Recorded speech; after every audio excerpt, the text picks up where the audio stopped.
now, hundreds of law enforcement officers continue searching for the suspected killer in the San Jacinto mass shooting. Francisco Oropesa has been on the run since Friday after he allegedly gunned down 5 people. We have team coverage with Michelle Choi and Stephanie Whitfield scoping out the latest in the investigation. Let's start with Michelle, and you're down the road from the command center. Any updates from authorities?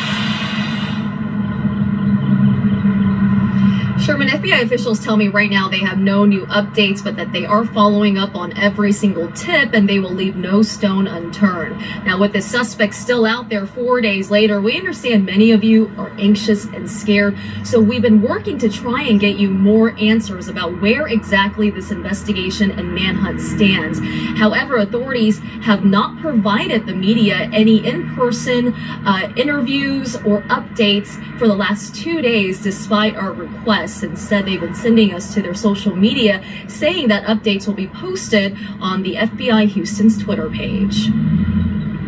Meanwhile, there are now questions if Francisco Oropesa is even still in this area. CNN reporting that U.S. Border Patrol has been briefed to look out for him making a run to Mexico. The 38-year-old suspect is a Mexican national with a history of deportations. The White House press secretary says President Biden has been briefed about the search as well. This morning, we spoke to a woman who works at a nearby business. Afraid of possible retaliation, she didn't want to be identified, but shared she knows Oropesa, telling us he's lived in this area for at least 3 years, working as a local handyman, and worked on her home as well. She says he's a father to a young boy and married, and while Oropesa is known to be a heavy drinker, she's shocked he's accused of killing 5 of his neighbors. Pero nunca se portó agresivo. Nunca notamos, no, una persona normal, así de platicar y ya. Pues sí, estamos muy sorprendidos todos, realmente. Bueno, mi familia estamos muy sorprendidos porque no sabemos qué fue lo que pasó. ¿Por qué actuó de esa manera? No, está difícil la situación. Most recently, officers honed in on areas west of Cleveland after receiving several reports of potential sightings of Oropesa. But so far, none have turned up any information. From the start, authorities have been riddled with a number of challenges with this manhunt, including combing through heavily wooded areas. And this morning, the search made even more difficult due to heavy fog. Yeah, again, remember, there is an $80,000 reward for tips leading to Oropesa's arrest. The FBI says no information is too small to report. They're also asking folks to check their surveillance cameras to see if it might have captured images of the suspect. Sherman, back to you. All right, thank you, Michelle. The community, of course, supporting the shooting victims. They ranged in age from 31 to just 9 years old. And as their lives are honored, the lack of information on the manhunt leaving some neighbors on edge. Stephanie Whitfield joins us now live, and you caught up with some residents. What do they have to tell you?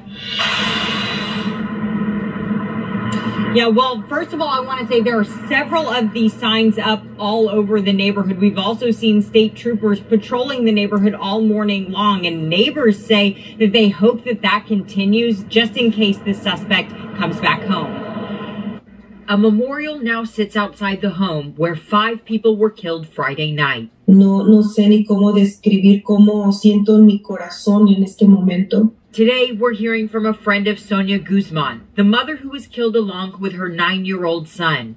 Juanis Lopez shared these photos with us from when she and Guzman finished cosmetology school together. Que el pensar que hay una persona que tenga un corazón tan frío. Knowing Francisco Oropesa is still out there somewhere has neighbors on edge, some now wondering if he had help escaping authorities. He could have had somebody escort him out of the neighborhood, found a place to hide. The community's definitely on high alert.